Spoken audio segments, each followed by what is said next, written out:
नमस्कार, स्वागत आहे सगळ्यांचं आपल्या चॅनलमध्ये म्हणजे वंदनास लाईफस्टाईल. तर मंडळी, कसे आहात? बरे आहात ना? आय होप तुम्ही सगळे मजेत असाल. सर्वांचा दिवस खूप चांगला जाऊ ही ईश्वरचरणी प्रार्थना. तर रोज काही काही झालेल्या गोष्टी मी तुमचे शेअर करत असते, बोलत असते, सर्व काही सांगत असते. त्यातूनच मला खूप सारे प्रश्न येत असतात. आणि सगळ्यात महत्त्वाचा प्रश्न म्हणजे सध्या त्या लाईफमध्ये चालू आहे तो चिमूचे जे ट्रीटमेंट आहे ती, त्याबद्दल खूप सारे प्रश्न येतात. प्रत्येकाला सांगून सांगून सांगून सांगून कसं असतं ते अ, ते तो आजारच आहे ना, त्या आजाराचं नाव घ्यायलाच खरं तर चीड येते, राग येतो. कारण आमच्या घरात, खानदानात कोणालाच हा आजार नाही आहे. तरीही डॉक्टरांचं म्हणणं आहे की हा आजार बहुतेक अनुवंशिक असतो, जेनेटिक असतो. आणि जर कोणाला अगोदर झालेला असेल तर तो खाली होतो. तसाच आता सगळ्यांना कन्फ्युजन आहे. बहुतेक जण म्हणतात की थॅलोसेमिया हा आजार आहे का? थॅलोसेमिया म्हणजे काय?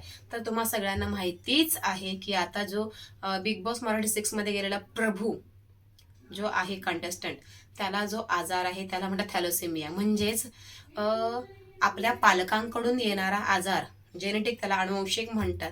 म्हणजे आपल्या पालकांना जर थॅलेसेमिया हा आजार असेल तर तो मुलांमध्ये सुद्धा उतरतो. मग त्या आजारामुळे काय होतं? दुसरा काहीच नसतं, फक्त त्यात रक्ताचा इश्यू असतो की शरीरामध्ये रक्तच बनत नाही. मग त्यामुळे वाढ खुंटते, आयरन, कॅल्शियम ह्या सगळ्या गोष्टींची कमतरता जाणवते. त्या मुलाची हाडं सुद्धा तशीच आखूडच राहतात. म्हणजे प्रभू तुम्ही बघू शकता, तो उंचीनेही लहान आहे. त्याला दर महिन्यात रक्त चढवावं लागतं. प्लस तो बुद्धीनं तल्लख आहे म्हणून त्याचं सगळं काही चाललंय. पण तो बोलतो ना, थकवा येतो, अशक्तपणा येतो, काही गोष्टी जमत नाही. शिक्षणामध्ये पण पटकन डोकं चालत नाही, कारण अस्थिमज्जा असते त्याचा पण प्रॉब्लेम होतो. सो खूप अशा इश्यू आहेत. म्हणजे शरीरामध्ये रक्त हा प्रॉब्लेम असेल ना, तर पूर्ण आपलं आयुष्य खरंच खुंटतं. आणि थॅलेसेमिया आजारामध्ये दर महिन्यात रक्त चढवणं हा पर्याय वापरावाच लागतो, दुसरा काहीही पर्याय नाहीये. कारण कितीही तुम्ही इंजेक्शन, कितीही औषधं घेतली तर त्याला काहीही करू शकत नाही, कारण रक्तच तयार होत नाही. तर रक्त चढवावं लागतं. तसा हा झाला थॅलेसेमिया आजाराचा प्रकार वेगळा. आयबीडीचा प्रकार काय आहे? आयबीडी सुद्धा अनुवंशिक असतो आणि अनुवंशिक नसतो सुद्धा.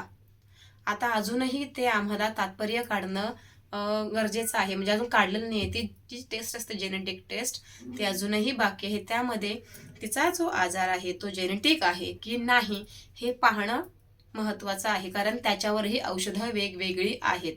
जसं थॅलेसेमिया हा अनुवंशिकच असतो, तसं आयबीडी आम्ही डॉक्टरांना वाडियामध्ये इम्युनिटी हे डॉक्टर आहेत वेगळे.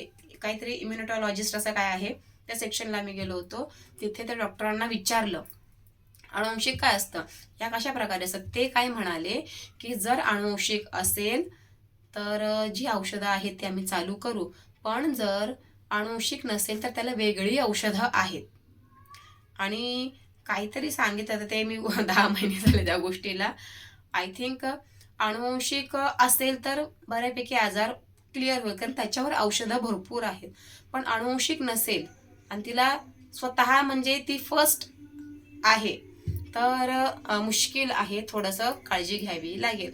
अशा प्रकारे सांगितलं. आणि ह्यामध्ये काय होतं, आयबीडी ह्या आजारामध्ये आतड्यांचा आजार आहे, त्यामध्ये जखमा आहेत. तिचे 2 इंडोस्कोपी झाले. दोन्ही इंडोस्कोपीमध्ये काही जास्त दिसून आलं नाही, थोडं नॉर्मल दिसून आलं. नंतर कॅप्सूल टेस्ट करण्यात आली, जी की एक गोळी असते कॅप्सूल सारखी, त्यामध्ये कॅमेरा असतो छोटा, जस्ट एवढीच गोळी असते, त्यात कॅमेरा असतो. ती खायला दिली जाते.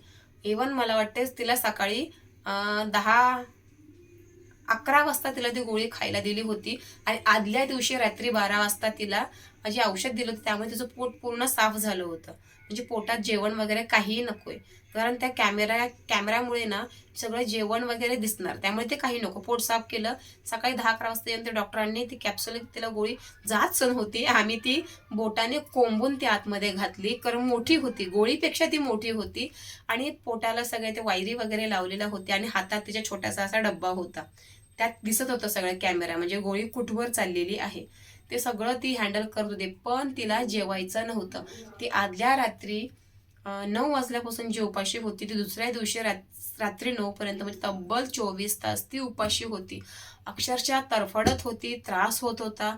टॉयलेटला कंटिन्यू जात होती. ते डब्बा घेऊनच आम्ही जायचो. टीव्ही सारखी बसायची, तळमळत होती ती. पण ती कॅप्सूल गोळी होती पोटात. ती सगळं तिचं काम करत होती. का तर एंडोस्कोपीमुळे जखमा समजल्या नाही म्हणून कॅप्सूल गोळी देण्यात आली. त्यामुळे पूर्ण आतड्यांचा तिने चित्रण केलं आणि ते सगळे फोटोज वगैरे क्लिक करून ती गोळी घेते. सो असं झालं आणि ते त्या डब्यामध्ये सगळं सेव्ह झालं होतं. नंतर आपोआप ती गोळी रात्री 8 वाजता तिला टॉयलेटला आलं. ती गोळी आपोआप तिच्या संडास मार्गे निघून गेली. बाथरूममध्ये tick tick tick tick light जेव्हा पेटायला लागली म्हणते अरे हे काय? पण नंतर माझ्या डोक्यात आलं अरे बहुतेक कॅप्सूल गोळी निघाली. आणि ती निघाल्यानंतर मी डॉक्टरांना सांगितलं कॉल करून की डॉक्टर असं असं कॅप्सूल गोळी जी तुम्ही सकाळी दिली ती निघून गेली. सो ते शॉक झाले. लवकर कशी निघाली? अजून 2-4 तासाने निघायला हवी होती. तर त्यांना विश्वास बसेना. लगेच एक्सरे काढायला लावले. एक्सरे काढले सो तिचं पोट मोकळं होतं. त्यांनी नंतर आम्हाला सांगितलं की सहसा गोळी कधी कधी बाहेरही पडत नाही, ऑपरेशन वगैरे सुद्धा करावं लागतं. अक्षरशः आम्ही हाबकलो, घाबरलो. म्हटलं आधी कल्पना द्यायची ना, कारण अगोदर आम्हाला एका गोष्टीची कल्पना दिलेली, आम्ही ती टेस्ट त्यांना करू दिली नाही. एक सोनोग्राफीची असते ती काहीतरी सुई वगैरे घालून पोटाला, सो आम्ही ती करू दिली नाही, रिस्क आहे. सो ह्या टेस्टला त्यांनी आम्हाला काही सांगितलंच नाही. केली नंतर आम्हाला म्हणतात की सहसा कधी कधी कॅप्सूल निघत नाही, तर त्यासाठी काही गोष्टी वेगळ्या कराव्या लागतात. तर ही अशी कॅप्सूल टेस्ट केल्यानंतर कळालं की तिला कन्फर्म आयबीडी आहे. तिच्या आतड्यांमध्ये छाले आहेत. आणि सुरुवातीला आम्हाला खूप घाबरवले गेले, गाठ आहे गाठ आहे गाठ आहे. पण ते एक गाठ नाही आहे, आतमध्ये आतड्यांना जखमा असल्यामुळे बाहेर छोटे छोटे छोटे छोटे असे बबल्स आलेले आहेत. सो त्या गाठी मानल्या जात नाहीत. ते जखमांमुळे या थोडेसे ते उष्णतेमुळे त्या आलेल्या आहेत. तर अगोदर आम्हाला खूप घाबरवलं की गाठ आले म्हणून. सो आम्ही खूप टरकली आमची खूप. सो असं आहे. पण ह्याच्यामध्ये काय होतं, जखमा असल्यामुळे जे आपलं जेवण पचन होतं त्याद्वारे रक्त संडास मार्गे निघतं, म्हणजे संडासमधून रक्त पडतं आणि हळूहळू शरीरामध्ये रक्त कमी होतं. रक्त कमी झालं का कॅल्शियम कमी झालं, आयरन कमी झालं, सगळंच कमी झालं. मग वाढ सुद्धा होत नाही ह्याच्यामध्ये. मेंदू तिचा चालत होता सगळं काही, तिचं अक्षरशः रक्त 4 पॉईंटवर आलं तरी सुद्धा ती व्यवस्थित चालायची, फिरायची, खेळायची. पण कंबर खूप दुखत होती, हातपाय खूप जास्त दुखत होते आणि सारखी रडायची. आणि ती अक्षरशः अंधारात सुद्धा बाथरूममध्ये जाऊन बसायची, जेणे काहीतरी समजायचंच नाही. पण ती स्मार्ट होती, क्लेवर होती. पण आयबीडी ह्या आजारामध्ये कंट्रोल करता येतं, सगळं करता येतं. वाढ वगैरे सगळे व्यवस्थित होते, उंची वगैरे सगळं वाढतं. थॅलोसेमिया सारखं नाही होत, ते खुंटून राहतं, कारण ते ऑलरेडी ते शून्यातनं जे तयार होतं तेच होत नाहीये. पण इथे सगळं काही रेडी होतं, एवढंच की ते पास होतं. पण आयबीडी हा खूप डेंजरस आहे, खूप धोकादायक आहे.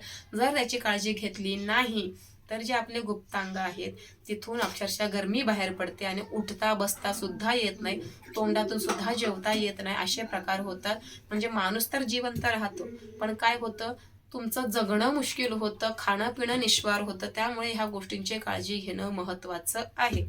आणि सगळ्यात महत्त्वाचं मुलगी असल्यावर तर अजून डॉक्टरांनी तर आम्हाला सांगितलेलं आहे की आम्ही ह्या 5-6 वर्षामध्ये तिला पूर्णतः क्लिअर करू. सो भरपूर जणांनी मला हा क्वेश्चन केला होता की थॅलेसेमिया आणि आयबीडी ह्यामध्ये काय फरक आहे. तर थॅलेसेमिया हा वेगळा आहे आणि आयबीडी हा आजार वेगळा आहे. आयबीडी हा आतड्यांशी संबंधित आहे, अजून वेगळा काहीतरी असेल मला आयडिया नाही, कारण माझ्या मुलीला जो आहे त्याबद्दलच मला माहिती आहे आणि मी ती तुम्हाला सांगितली. आणि दर महिन्याला मग तिचं स्टूल म्हणजे संडास जी असते ती, त्यामध्ये कितपत प्रमाणात आतड्यातील जखमाची जळजळ किती आहे, सीबीसी मध्ये ब्लड किती आहे, सीआरपी मध्ये सुद्धा रक्तातली जळजळ किती आहे, हे पाहावं लागतं दर महिन्याला. पण आता ते पूर्णतः कंट्रोल्ड आहे, नो प्रॉब्लेम, काही इश्यू नाही. तिला जी स्टेरॉइड गोळी चालू आहे ती आता बहुतेक जेनेटिक टेस्ट केल्यानंतर, आता काल आम्ही बाकीच्या गोष्टी केलेल्या आहेत त्यामुळे मला वाटतं पुढच्या आठवड्यात तिची जेनेटिक टेस्ट आम्ही करायला देऊ.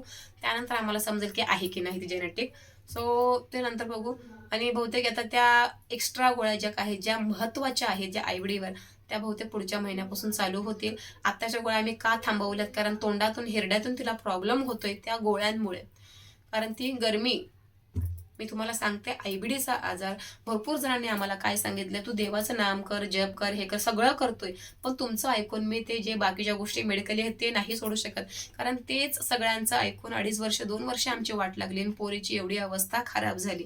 दुसऱ्याचं ऐकून 2 वर्ष आम्ही वाट पाहिली आणि वाट लागली. सो आता ते नाही करायचं आहे.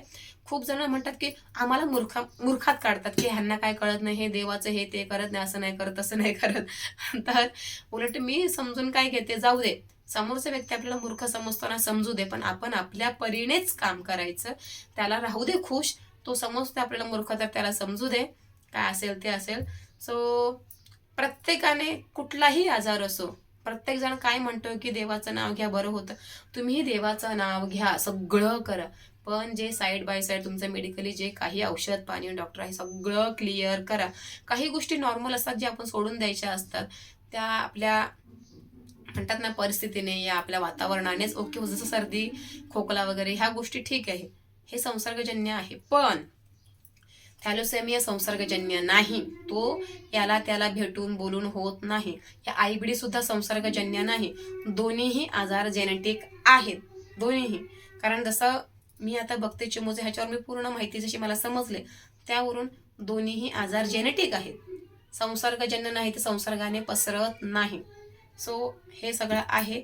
आणि चिमू म्हणतात, भरपूर जण म्हणतात तिला बीट द्या, हे द्या, ते द्या, पालेभाजी द्या, ती सगळं खाते.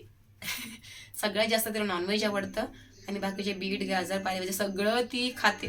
प्रॉब्लेम एकच की जे स्टूलमधून जे ब्लड पास होतं ते आता हळूहळू कमी होत आलेलं आहे.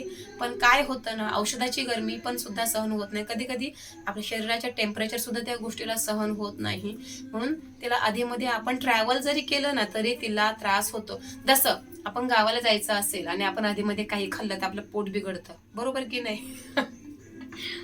तसं काय झालं, सगळ्या खंडीत खुर्ची खेळायला बोलत होते. जाणे आले. हा, बाहेर सध्या सत्यनारायणची पूजा चालू आहे म्हणून सगळे बोलवत आहेत, म्हणून मी किचनमध्ये येऊन बोलते. पण सगळ्यांना मला हेच सांगणं आहे, जसं ट्रॅव्हलिंग करताना आपलं पोट खराब होतं तर तिला तर अजून त्रास होतो. म्हणून तिला आम्ही कधीही ट्रॅव्हलिंगला घेऊन चाललो तिला बिस्लेरी वॉटर, बाहेरचं काही खायला देत नाही, घरातच सगळं खायला घेऊन जातो, का आतड्यांना ऑलरेडी त्रास आहे. तसं मग जरा जरी ट्रॅव्हलिंगचा इकडे तिकडे इश्यू झाला की गावाला गेल्यावरती तिला हमखास त्रास होतो, नेहमी औषधं सोबत ठेवावी लागतात. सो असं काही काही आहे, पण हळूहळू ती कव्हर होत चालली हे मला दिसून आलेलं आहे. सो बऱ्यापैकी सगळ्या गोष्टी, आता कोण म्हणेल असं देवाचं केलं तसं देवाचं, मी म्हणेन सगळ्या गोष्टींचा फरक पडलाय, औषधं सुद्धा आणि देवदेव सुद्धा. सो इथून सुशिक्षित राहणं महत्वाचं आहे. गावंढळ होऊन गोष्टी खूप हाताबाहेर जातात, हे मला नेहमी पहिल्यापासून माहिती आहे, पण लोक येडा काढतात, त्याला काय करायचं. तर चला, बाहेर आज सत्यनारायणची पूजा आहे, शिवाजी महाराजांचा जन्मोत्सव सुद्धा आहे, जो ते सुद्धा कार्यक्रम आहे, आणि हळदी कुंकू सुद्धा आहे आमच्याकडे. फेब्रुवारीच्या 19 तारखेला हा सगळा कार्यक्रम असतो, सगळे बोलवत आहेत. आणि आज तुमच्याशी बोलणं सुद्धा मला महत्वाचं होतं, कारण रोज बोलल्याशिवाय करमत नाही. तर चला, आता सगळे बोलतात ते मी जाते. सो बाय, पुन्हा भेटू एका नवीन व्हिडिओसह. आणि तुम्हाला आय होप तुम्हाला ह्या गोष्टीचं सगळं क्लिअर झालं असेल. So okay, bye. आणि आवडला असेल तर लाईक करा, लाईक विसरू नका यार, विसरू नका प्लीज.